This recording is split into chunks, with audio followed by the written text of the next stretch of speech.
Nessa segunda parte, eu vou começar a falar para vocês sobre o primeiro tópico, né, que é como se faz arquitetura ambientalmente amigável ou sustentável, né? A gente pode agrupar, né, esse conceito de arquitetura em três temas grandes e principais aí, né? O primeiro deles seria o uso racional da energia, né?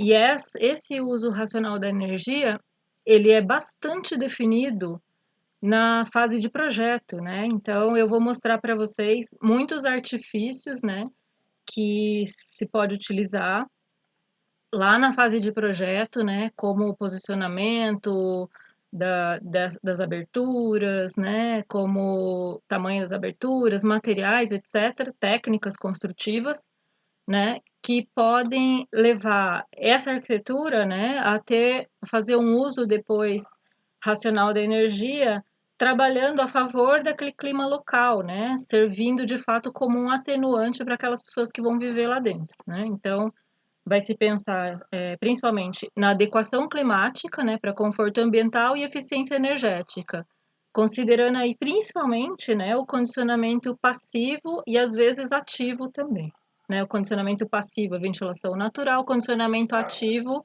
é por meio de equipamentos elétricos, né, como ar-condicionado, ventiladores e tal. O segundo grande tema, né, da arquitetura ambientalmente amigável é a redução de impactos dos materiais, né?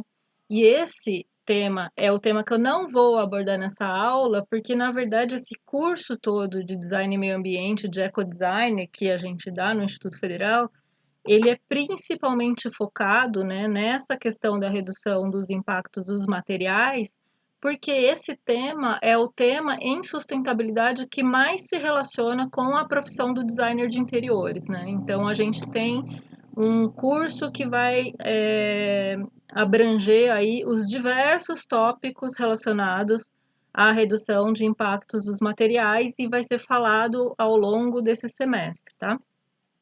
E o terceiro tópico que eu vou abordar aqui nessa aula é a eficiência no uso de recursos naturais disponíveis já na fase de uso, né? Então, como é que a gente faz para aproveitar melhor os recursos naturais, né, na edificação em uso, né? Então, a gente pode pensar em solo, água, energia para aquecimento, gestão de resíduos, né? Nessa aula aqui eu vou abordar principalmente água e energia para aquecimento, né? Ou geração de energia mesmo, né? E essa parte de gestão de resíduos, a gente vai falar numa aula exclusiva sobre isso, né? Que para vocês, designers de interiores, é uma parte bastante importante aí de ter conhecimento, né? Principalmente considerando aí quando vocês forem implementar as obras de vocês, tá?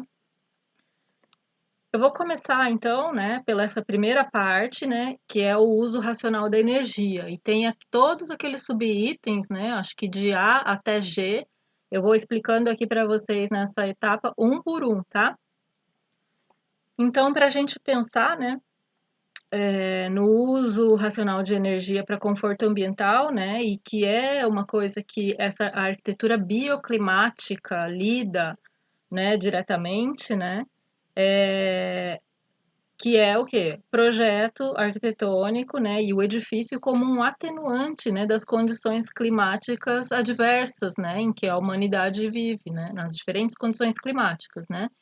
Eu trouxe os exemplos opostos aqui, né, para vocês entenderem conceitualmente, né, o que seria tanto essa diferença, né, de projeto para cada um dos climas e de acordo com cada clima, né, e o que seria utilizado em cada um deles, né, mas não existem só esses dois climas, né, existe clima quente e úmido, né, existe climas secos e frios, né? Então, existe umas misturas, assim, né, climáticas, que um bom arquiteto aí, que tem conhecimento dessa parte bioclimática, ele vai ter que usar estratégias mistas também, né, para poder pensar nessa arquitetura como atenuante, tá?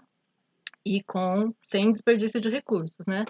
Então, né, considerando esse clima quente, né, inicialmente, qual que é o nosso objetivo, então, né, numa arquitetura para esse clima? Primeira coisa, diminuir o ganho de calor, né? Já está calor demais lá fora, né? Então eu quero um ambiente que ofereça para mim uma condição mais amena de calor, né? Não quero passar calor tanto quanto está lá fora. A arquitetura precisa servir de abrigo, né? E o segundo objetivo é o calor que ganhou essa edificação, eu preciso dar um jeito de tirar de lá de dentro, né? Então esse é o segundo objetivo da arquitetura de climas quentes, tá? Já nos climas frios, né? O que que eu preciso? Eu preciso pensar nessa arquitetura de uma forma que ela consiga absorver a maior quantidade de calor possível, né? E como segundo objetivo dessa arquitetura, né, para climas frios, o que que ela precisa? Além de ganhar o calor, ela precisa conservar esse calor lá dentro, né? Ela não pode perder esse calor, né? Então, esse é o segundo objetivo. E aí, como que a gente pode pensar nisso, né? O primeiro elemento aí, né, aqui a letrinha a gente pode pensar nessa questão do sombreamento versus insolação, né? Então, numa arquitetura de clima quente, né, eu quero sombrear essa casa o máximo que for possível. Essa casa ou essa edificação, né, seja um uso institucional, comercial, tanto faz, né? Eu quero sombrear o máximo possível para que eu não tenha a entrada da radiação solar direta e gere calor lá dentro do meu ambiente, sendo que o ambiente externo já está muito quente, né? Então, eu posso pensar em estratégias, né, que sombreiem a fachada, por exemplo, né, mas que ao mesmo tempo também permitam entrar a iluminação, né, indireta, não diretamente, né, com o sol incidindo lá dentro, porque vai gerar calor, né. Na arquitetura para climas frios, né, já é exatamente o contrário, né, eu quero que esse sol adentre a minha edificação, né, e aí depois eu vou tentar segurar esse calor que foi gerado lá pela incidência da radiação solar lá naquele interior. Não quero que aquilo se perca, né? Porque senão, dentro e fora da edificação, vai ficar equivalente e é exatamente o oposto disso que eu quero. Aqui são dois exemplos, né, de edificações que utilizaram esse recurso de sombreamento ou insolação, né? Então, esse aqui, né, que é o campus lá da Universidade do Amazonas, ele foi projetado pelo Severiano Porto, que é um arquiteto que ele fez muitos projetos na Amazônia que são completamente adequados àquele clima, né? Então, ele é um arquiteto que ele é muito expert nessa coisa da bioclimática lá da Amazônia, né? E a cobertura desse edifício, ela é quase que um chapelão, né? Assim, feita dessas fibras naturais, né? Que já é um material que não absorve tanto calor e pode se molhar depois, tem aquele efeito de evapotranspiração que abaixa a temperatura, né? Mas ele é completamente sombreado, né? Assim, não tem uma pouca coisa, né? Duas paredes aqui, assim, mas duas paredes tomando sol, mas o restante, né? Todinho sombreado, né? Esse é um recurso muito útil, né, para evitar o ganho térmico em edificações em climas quentes. Já esse aqui, olha como que é o contrário, né? Esse edifício aqui, ó, ele não tem um beiralzinho aqui nessas fachadas, né? Ele já é parede, logo a cobertura, sem nenhum beiral, sem nenhuma intenção de sombreamento, né? Só aqui mesmo na janela que tem um certo controle um pouco maior, né, para não incidir a radiação solar inteiramente dentro de uma sala, né, que isso pode atrapalhar o uso, causar ofuscamento, etc, né? Mas um edifício como esse, ele tem como princípio, né, que ele vai ganhar muito calor, porque tanto a cobertura quanto todas as fachadas, elas estão recebendo bastante radiação solar direta, né? Então essa é a diferença, né? Aqui tem outra, né, dois projetos residenciais, né, para climas quentes e climas frios também, né? Esse aqui lá, de novo, o Severiano Porto lá no Amazonas. Então, olha, todo sombreado, ó, beiral grandão, né? Um telhado, né, bem alto, né? Janelas e aqui todo no meio do mato, né? Bastante janelas aqui, mas completamente sombreado, né? E aqui, né, esse projeto em que a fachada está recebendo bastante sol, a cobertura também bastante sol. Esse projeto residencial aqui do escritório Elemental do Chile, procurem lá no site deles, é um escritório super legal, do Chile. Esse projeto é um projeto de uma habitação de interesse social, né, que foi pensado de forma modular, né, então eles projetaram um bloco, né, é, um embrião, que são esses aqui, né, com a possibilidade depois de que cada morador ampliasse esse embrião para essa parte lateral, né. Então, esse projeto aqui, ele está pensado, né, para realmente receber toda a radiação solar aí nessas paredes, né, e com isso é, ganhar calor também para dentro, né, por meio dessa condução aí que acontece no meio das paredes, tá? O segundo, né, artifício ou estratégia que a gente pode utilizar, né, assim, considerando a arquitetura de climas quentes versus a arquitetura de climas frios, né, então seria a ventilação natural versus o efeito estufa. O efeito estufa vocês já aprenderam o que é, né, mas eu vou explicar aqui. A ventilação natural, né, a ventilação natural, ela tem o efeito de tirar o calor que está dentro, né, principalmente quando esse ar externo, né, ele passa por uma situação aqui, né, de sombreamento ou que tenha espelhos d'água, ele já vem para cá mais frio, vai entrar e vai retirar o calor do ar que está aqui dentro, né? Porque dentro de uma casa, o que que gera calor, né? As pessoas geram calor. Cada pessoa equivale à geração de calor de uma lâmpada de 100 watts, né? Computador gera calor, geladeira gera calor, forno gera calor, todos os equipamentos elétricos geram calor, né? Então tem muito calor sendo gerado dentro de uma habitação, né? Ou de uma edificação, né? Principalmente dessas edificações comerciais que tem muitos aparelhos, né? Fora isso, o ganho de calor próprio da edificação, né? Então, esse ar frio, né? E com uma ventilação cruzada, isso é fundamental, né? Para que a ventilação funcione, né? Como estratégia de resfriamento, ela precisa ser uma ventilação cruzada, né? Que tira esse ar quente de dentro, né? E como uma ventilação higiênica também, que é adequada para a questão de saúde, né? Para a taxa de renovação do ar interno da edificação, né? Precisa ser ventilação cruzada, né?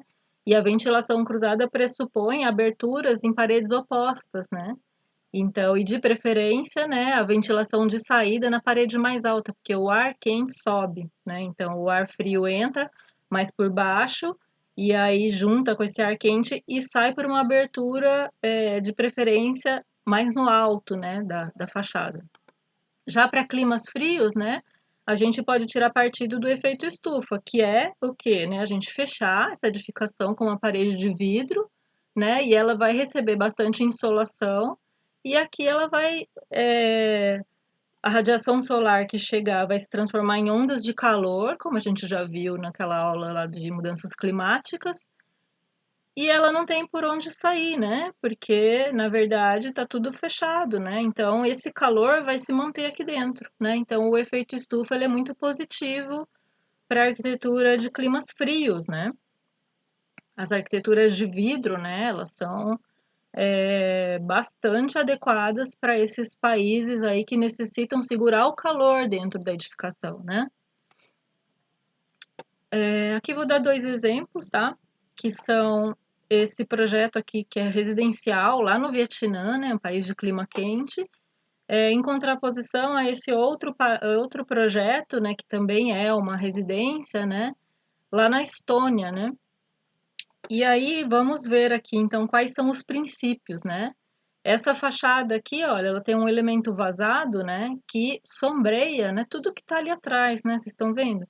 Ela está sombreando tanto uma parede de vidro que tem aqui, outra que tem aqui, né, para não permitir a insolação direta aí pelo vidro, né? A insolação direta pelo vidro vai gerar efeito estufa lá dentro da edificação, né? Vai aquecer. Então, ela tem esses painéis de elemento vazado, né, que permitem a entrada do ar e ao mesmo tempo sombreiam, né, essa fachada. né? Enquanto essa, né, ela tem uma fachada aqui de vidro completamente exposta, né? Mas toda essa fachada exposta, né, ela está submetida à incidência da radiação solar direta, né? E essa radiação lá dentro, né, ela vai ser mantida. Ela tem até algumas aberturas aqui, né? Mas ela tem essa fachada toda envidraçada que é para ganhar e reter calor nesse interior dessa edificação, num país frio, né, a Estônia. Né, essa edificação aqui, né, ela tem como estratégia também, né, se a gente for pensar em ventilação natural e efeito estufa, um resfriamento dessa área de entorno, né, com uma certa sombra aqui de uma vegetação, uma grama, né, um pouco mais alta, assim, que não deixa o ar em torno dessa edificação se aquecer por convecção a partir do calor do piso, né? Então, se fosse um piso completamente cimentado, asfaltado, ele iria reter o calor, receber o calor da radiação solar e depois ele iria começar a emitir esse calor, né, por convecção, esquentar o ar no entorno e, consequentemente, esquentar a edificação. Então, essa estratégia de sombreamento, né, do entorno dessa edificação, ela ameniza muito o ganho térmico, porque ela ajuda a resfriar o ar que vai entrar nessa edificação, né? Assim como naquela casa sombreada do Severiano Porto que a gente já viu ali atrás, né? Ao passo que nessa edificação, né, eles eliminaram do entorno imediato da edificação toda a vegetação mais alta, né? Então aqui só tem uma grama muito baixinha e aqui tem uma espécie de um solário que é justamente, né, para começar a esquentar o entorno, né, e não resfriar o entorno, porque também o entorno desse com uma temperatura mais baixa, todo vegetado, né, com certeza ele estimularia a troca de calor aqui com esse interior da edificação e a edificação começaria a perder calor também para fora, né, só por causa desse entorno mais frio, né. Então, essa estratégia de deixar, né, que essa radiação solar também aqueça um pouco esse entorno, ela é muito benéfica para países de clima frio, tá? Para arquiteturas em climas frios. Aqui a gente tem duas imagens do interior dessas duas edificações diferentes, lá do Vietnã, climas quentes, né? Então, olha, no interior do quarto, né, dessa residência, né? Aquele elemento vazado que a gente viu naquela imagem anterior, olhando de fora, né, dessa habitação.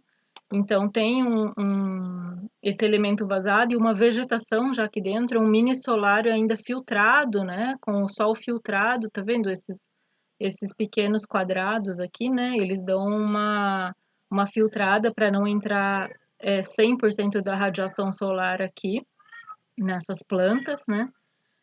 E essa fachada ela é fechada exclusivamente por esses elementos vazados, né? Ela não tem vidro, ela não tem janela, ela não tem um caixilho que feche essa fachada. Então essa ventilação ela circula livremente aqui, trazendo esse efeito de resfriamento para o interior desse quarto, né? E dessa edificação como um todo, né? E aqui, né, olha só como que é praticamente uma estufa mesmo até tá muito próximo de uma estufa de plantas, né, mas é uma sala, na verdade, naquela casa, né, que está recebendo a incidência da insolação tanto pela cobertura quanto pelas fachadas, né, e aí com isso aumentando o ganho térmico, então é possível ter uma vegetação aqui até diferente, né, do que pode ser que tenha nessa região geográfica mesmo, né? E com isso, né, o ganho térmico fica aqui dentro e com todo esse fechamento em vidro, ele não sai, né? Então, isso aumenta o conforto dessa edificação, aumenta a temperatura interna do ar e, consequentemente, o conforto em climas frios. Algumas estratégias aqui para vocês, né? Então, a primeira que eu já falei, né? Que é essa questão de sombrear o entorno de lugares quentes, né? Para a gente resfriar o ar que vai entrar nessa edificação, né? O ar frio, ele vai entrar, né? E ele vai, na verdade, se misturando com esse ar quente, o ar quente sobe, né, na edificação. Então, o ar quente vai subir e vai sair, né, pelas aberturas, de preferência aberturas mais altas, né? É, um espelho d'água ou uma piscina, etc., pode ter um efeito, né, de aumentar a umidade desse ambiente interno também, né? E isso aqui, né, essas aberturas, elas são muito estratégicas, porque elas podem ser, podendo ser manipuladas, né, no inverno, por exemplo, elas podem ser fechadas e reter o calor que essa edificação ganha, né? E no verão elas podem funcionar, né, como o efeito chaminé, que é um recurso, né, da arquitetura também, que tira proveito, na verdade, dessa subida de ar quente por convecção, né? E aproveita para fazer uma saída pelo alto da edificação no sentido da ventilação natural que ocorre naquele lugar, né? Então, o vento passa a uma certa velocidade e ele exerce uma pressão, né? Sugando esse ar que está lá dentro da edificação e que está quente, o vento suga isso, né? E aí, pela diferença de pressão, é, essas aberturas funcionam de uma forma que elas causam uma pressão para entrar mais ar frio por baixo, né? Então, dá para potencializar esse processo de ventilação natural, né? Usando esse efeito chaminé na arquitetura, tá? Agora, a letra C, né? Vamos falar sobre a altura solar no verão e no inverno, né? Vocês que já viram aí a carta solar com o Carlos, né? E vocês já entenderam aí como que acontece, né? O movimento de translação da Terra, né? Que, que dá origem às estações do ano pela diferença de inclinação solar, né? Nos hemisférios norte e sul, né? Vocês sabem, então, né? Que a altura solar no verão, né, é maior do que a altura solar no inverno, né? No verão a gente consegue ter lá no dia de solstício de verão, né, o sol a pino, né, que é o sol a 90 graus ao meio-dia, nesse dia 21 de dezembro, né, que é o solstício de verão, o sol vai estar a 90 graus exatamente ao meio-dia, né? E no inverno não, o sol vai estar baixo, o sol nunca vai atingir, né, essa altura solar no inverno, tá? Aqui eu trouxe para vocês, né, esse é uma representação quase que da carta solar, né, mas só para a gente entender, né, como que é a movimentação do sol em relação a um plano no verão e no inverno. Então, no verão, né, o sol nasce aqui, ó, do sudeste, né? Então, assim, essa fachada, que é a fachada sul, ela vai receber um pouquinho de incidência solar no comecinho do dia. Depois o sol faz esse percurso, ao meio-dia ele vai estar a pino, 90 graus aqui em cima dessa casa, então não vai ter sombra em volta, né? E aí, ao longo do dia, ele vai se pondo aqui, né, no sudoeste. Então, no verão, né, a fachada sul, que é essa daqui, né, que está voltada para o sul, ela vai receber um pouquinho de sol de manhã e um pouquinho de sol no fim da tarde, né, o que não é legal. Sol no fim da tarde em países de clima quente, de clima frio pode ser, né? E aqui, né, no inverno, né, como que, devido àquela inclinação da Terra, né, e ao movimento de translação, e a incidência solar no inverno, né, no inverno vocês já devem ter observado, óbvio, né, que o Sol nasce aqui, né, ó, no Nordeste, né, ele se levanta até uma certa altura que não é a altura solar que tem aqui no verão e se põe aqui, ó, no noroeste, né? Então ele nunca no inverno, né, uma fachada sul aqui no hemisfério sul, ela vai ser geladíssima, ela nunca vai receber insolação, né? Essa parte toda aqui é onde o sol não bate diretamente na fachada. E isso tudo, esses estudos todos são feitos a partir da carta solar, que vocês já viram lá na disciplina do Carlos, né, de térmica, conforto térmico. E só para a gente relembrar rapidamente, né, o que que é essa carta solar? Ela registra, né, o movimento do Sol em relação a um plano terrestre, né, nos diferentes dias e horários do ano, né? Então, como que a gente faz para ler essa carta solar, né? Essa linha que está delimitando o círculo, ela é a linha do horizonte, né? E a carta solar, ela é organizada numa linha que é norte-sul e leste-oeste, né? Então, essa carta solar aqui, né? Vamos começar aqui por essa, que é da latitude zero, lá no Equador, na linha do Equador, né? O movimento que o Sol faz durante os meses de junho, né? Julho, maio, que é o período em que tem verão no hemisfério norte, né? É idêntico e espelhado, né, ao movimento que o Sol faz no período de verão no hemisfério sul, né, que é o período oposto do ano, né, por causa justamente dessa inclinação da Terra e da rotação, né, que faz em torno do Sol, tá? E aí, então, né, lá, quem tá lá na linha do Equador, né, vai ter essa projeção simétrica, né? Então, o Sol aqui, ó, no 22 de junho, ele vai estar nessa linha aqui no hemisfério norte, né, no verão, e o Sol no 22 de dezembro, ele vai estar nessa linha aqui, né, mais para o hemisfério sul, mas exatamente a mesma angulação aqui, né? Exatamente a mesma angulação. A carta solar também oferece para gente, né? Então, para eu descrever para vocês, né? Aqui seria então ó, o equinócio, né? Lá na linha do Equador, tá? E que seria o dia, né? Que as horas do dia são iguais às horas da noite, né? Então, essa carta solar, ela descreve, né, o caminho do Sol e o horário que o Sol aparece, né? Então, aqui, né, no verão, no hemisfério norte, o Sol nasce às 6, né? E vai, né, às 7, 8, 9, 10, 11, meio-dia, tá aqui, né? No verão, no hemisfério norte, né, o Sol ele tem uma inclinação aqui, né, para quem está no Equador, né? E essa inclinação a gente conta a partir desses raios aqui, né? 0, 10, 20, 30, 40, 50, 60, 70 graus no céu, né? Do horizonte ao céu, o Sol está numa altura de 70 graus aqui, né? Para quem está lá na linha do Equador, tá?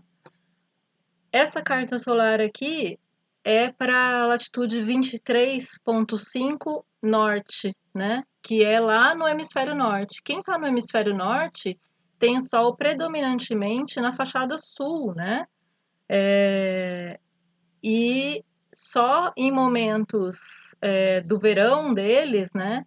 Tem um pouco de Sol na fachada leste e um pouco na fachada oeste no começo e no fim do dia, né?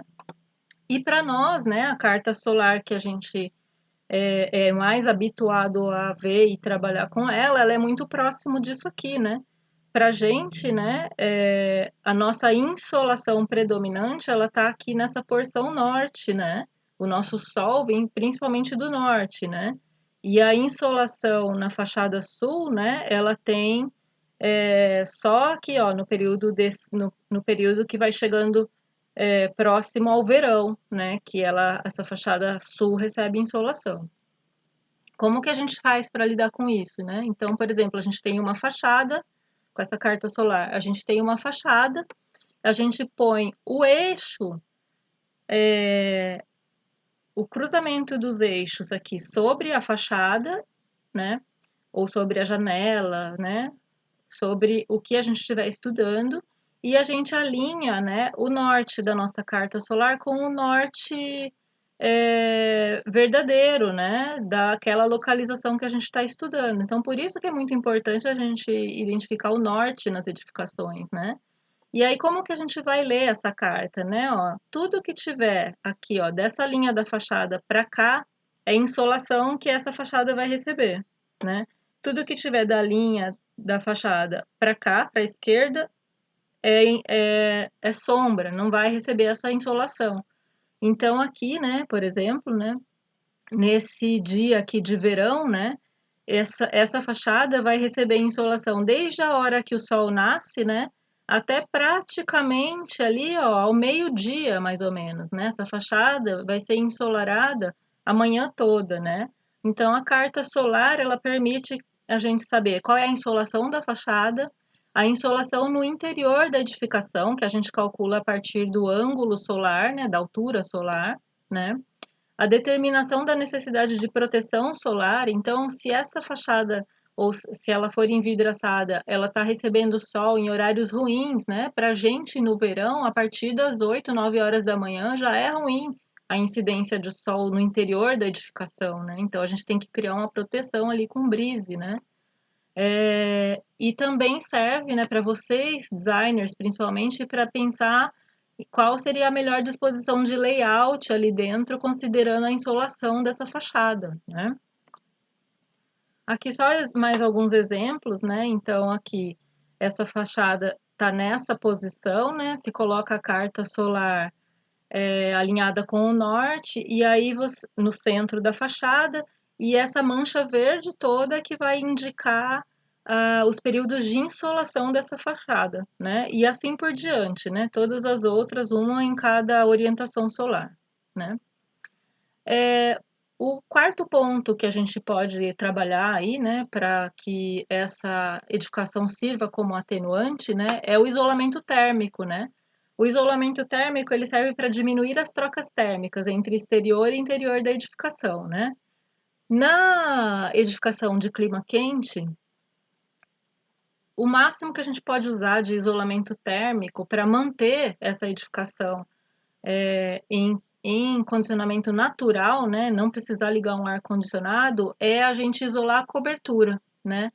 Se a gente isola as paredes, né, se a gente constrói parede com material isolante térmico, que depois eu vou explicar para vocês exatamente o que é, a gente vai, na verdade, segurar o calor dentro dessa edificação. E é isso que a gente não quer numa edificação de clima quente, né? A gente quer ao máximo, né, que essa edificação seja ventilada naturalmente e que o ar, né, que circula ali por ventilação natural tire esse calor. E a gente também quer que essa edificação perca calor pelas paredes, né? Então a gente pode sombrear, né, bastante para que a parede fique fria e o calor também saia pela parede, né? Em alguns momentos, né? Esses são principalmente momentos noturnos, né? Que o ar de fora está mais frio. Já nos países de clima quente, né? A gente vai pensar, né, em ganhar calor, né? Aqui poderia até ter tirado essa sombrinha dessa edificação, mas a gente pode, na verdade, isolar essa casa, essa edificação como um todo, né? Isolar cobertura, isolar paredes, né? Até o piso a gente pode isolar, né, de determinadas maneiras para segurar esse calor lá dentro, né? É como se fosse uma jaqueta daquelas super acolchoadas que a gente usa para ir em lugares muito frios, né? Com aquele material é, fofinho dentro, né? De nylon, por exemplo. E o isolamento térmico, ele é justamente esse tipo de material, né? Quando a gente está falando isolante térmico, é esse material que é de baixíssima condutividade térmica, né? Ele não permite a troca térmica, né? São maus condutores térmicos, né? Então, geralmente, esses materiais são aqueles materiais fibrosos, né? Então, aquelas fibras de vidro, lã de vidro, né? É, aquelas lãs minerais, né? Ou então até o isopor mesmo, né? Esse outro tipo de material plástico e aquelas espumas injetáveis, né? Isso aqui é super comum, esse tipo de parede isolante, né? Ele é super comum lá nos Estados Unidos, que a arquitetura é toda montada com esse wood frame, né? Ou steel frame, né? Que são essas estruturas de madeira, né? E são completamente recheadas, né? Por dentro, essas paredes, com esse tipo de material. Qual é a estrutura? Esse material, na verdade, ele retém uma porção muito grande de ar, né? E ele vai ficar fechado ali, né? Entre uma superfície é que é impermeável, né? Uma superfície rígida e outra, né? E esse ar que fica aprisionado ali dentro, ele dificulta muito a troca térmica, né? O vácuo, ele é a situação em que se consegue obter o maior isolamento térmico possível. Não tem troca térmica, né? Quando existe uma situação de vácuo, né? É muito difícil obter isso, mas já existem materiais que tentam é, construir situações de vácuo, né? Para obter um maior isolamento térmico em edificações de clima frio, tá?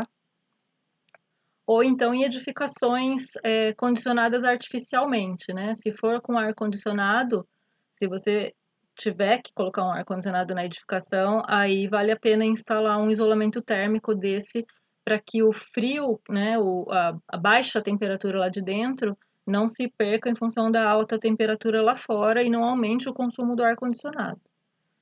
Outro recurso que a gente pode utilizar também, né, são as massas térmicas, né? As massas térmicas são aqueles materiais densos, pesados, né, como, né, ó, as rochas, né, a própria água, né, pode ser considerada uma massa térmica se ela estiver envolvida ali em uma estrutura, né, que não deixe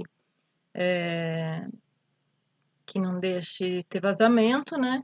Ou pedras, ou blocos, né? Ou terra, né? Massa térmica, né? E qual é o princípio? Como que funciona, então, essa massa térmica, né? Aqui tem um gráfico que exemplifica bem, né? Então, essa linha azul escura é a temperatura externa, né? Então, vamos acompanhar aqui, né? À noite, essa temperatura vem aqui para uns 15 graus e durante o dia ela vai aumentando, aumentando até o pico, né? Que é lá para o meio-dia, né? Dependendo da localização. E depois ela vai decaindo de novo até chegar à noite, né? E depois sobe novamente e decai até quando chega à noite do outro dia, né? Se a gente tem um isolamento, uma parede, né, uma envoltória de uma edificação com uma massa térmica baixa, né, que pode ser tanto um bloco vazado, né, ou pode ser aquelas paredes metálicas ou finas, né, a gente tem, na verdade, uma reprodução quase fiel, né, daquela temperatura que está lá fora no ambiente interno, né, então, quando começa a decair a temperatura lá fora, né, logo depois a temperatura interna também começa a decair. Ela não vai decair tanto, né? Porque a edificação é fechada, é mais difícil ter todas as trocas de ar, né? Mas também não vai ficar tão longe, né, da temperatura lá fora, lá externa. Essa atenuação, ela é bem menor, né? E aí, conforme a temperatura vai subindo e vai chegando no pico do dia, né? Essa temperatura interna também vai subindo e vai ter um pico menor, porque esse ambiente está sombreado, né? E não tá, e ainda não recebeu todo o calor que está gerado lá fora, né? Mas daqui a pouco, né, começa de novo a acompanhar a temperatura externa, né? Quando a gente tem uma massa térmica, né, o que que essa massa térmica tem? Ela tem uma inércia térmica, né? Então ela demora para esquentar e demora para esfriar, né? Só que o movimento dela, né, não segue esses picos de baixa e altas temperaturas como no ambiente externo, né? Uma temperatura de um ambiente interno com alta massa térmica, né? Ó, quando começa a decair lá fora, ela vai decair também, mas muito menos, né? Ela não vai ficar, o ambiente interno não vai ficar frio como tá lá fora, com 15 graus, né? E quando a temperatura começa a aumentar, né, ela tem um atraso, né, para aumentar. Então, o pico dela vai ser já depois, no meio da tarde, só que vai ser bem menor do que o pico da temperatura externa ou de uma temperatura que se tivesse numa edificação com baixa massa térmica, né? Então, essa amplitude térmica, né, que é a diferença entre a temperatura mais baixa e a temperatura mais alta, ela é muito atenuada com a massa térmica, né? E exemplos, né, de edificação com materiais, né, e técnicas construtivas com alta inércia térmica ou alta massa térmica, né, que funcionam como esses acumuladores de calor, né, são essas paredes de terra, principalmente, né, são muito eficientes para isso, né, e elas acumulam calor recebendo radiação durante o dia, né? E principalmente em locais de clima mais frio à noite, no deserto é legal, muito legal isso, porque o clima do deserto ele tem uma alteração muito brusca, né, de uma temperatura muito alta durante o dia e muito baixa durante a noite, né? Então, nesses climas, principalmente, essa parede que acumulou calor durante o dia inteiro, chega à noite, né, ela manda aquele calor para o interior da edificação e deixa a edificação mais confortável, né? Aqui só está o exemplo, né, dessa técnica construtiva, talvez vocês já tenham visto isso durante o curso, né? Mas para a gente fazer uma parede de taipa, de pilão, né, como essa aqui que ele está fazendo, que é uma parede bem espessa, né, de terra socada, né, a gente usa, né, uma forma de um lado, né, e uma forma de outro lado, e vai colocando essa terra aqui no meio, né, e vai prensando essa terra, né, um pouco misturado com água, assim, pouca água, né, e depois quando se tira aquela forma, né, ela tá dessa forma, assim, mas ela é super resistente, assim, né, é muito, ela só não resiste a chuvas intensas, isso não pode, ela não é propícia para esse tipo de clima, né?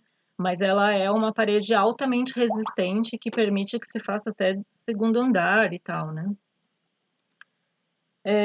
Artifícios para a gente usar massa térmica nos climas quentes e frios, né? Nos climas quentes, o que que a gente deve fazer em relação à massa térmica? Sombrear essa massa térmica durante o dia, para ela não ganhar todo esse calor, né?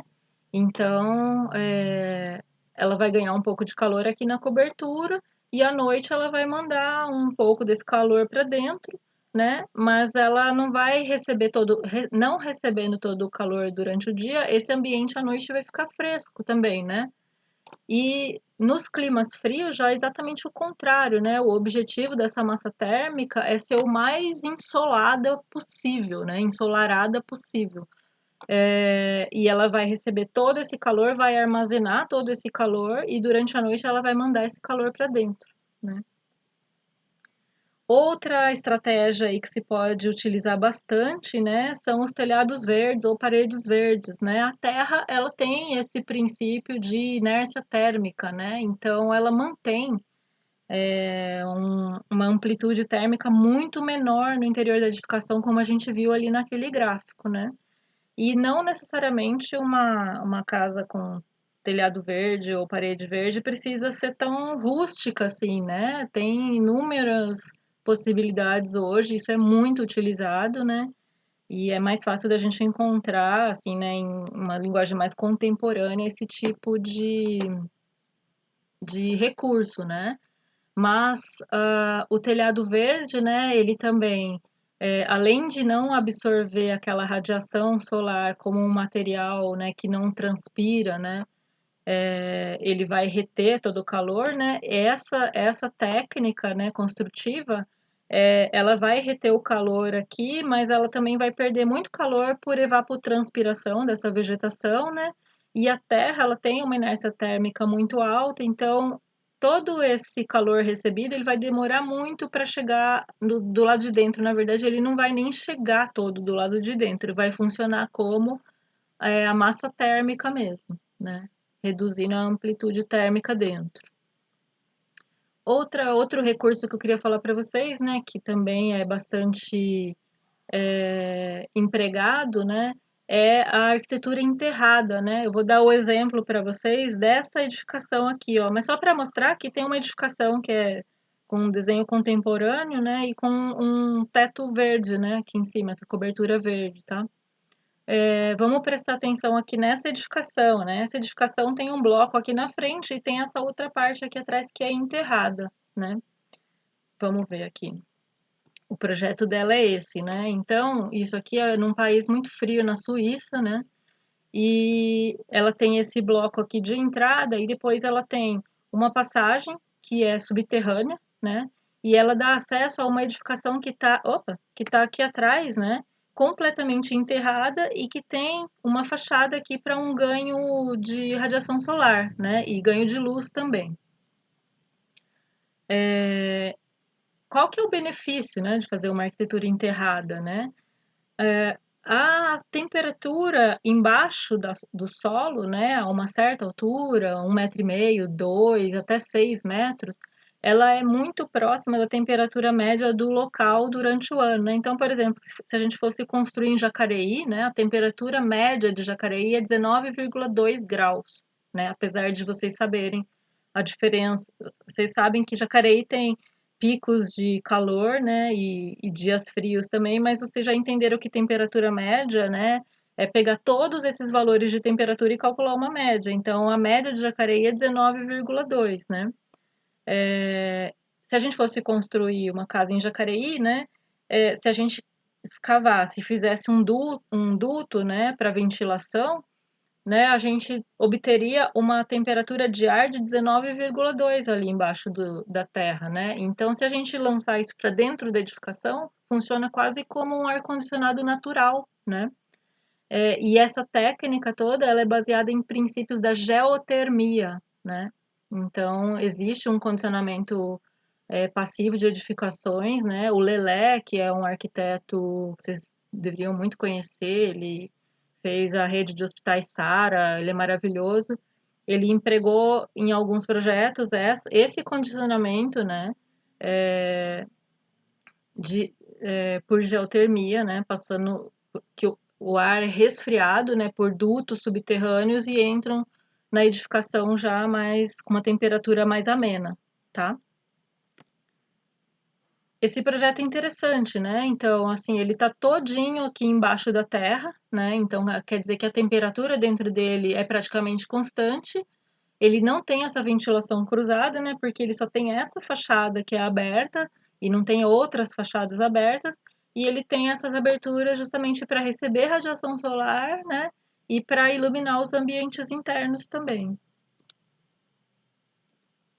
Então era isso, e daqui a pouco a gente vai para a parte 3 dessa aula.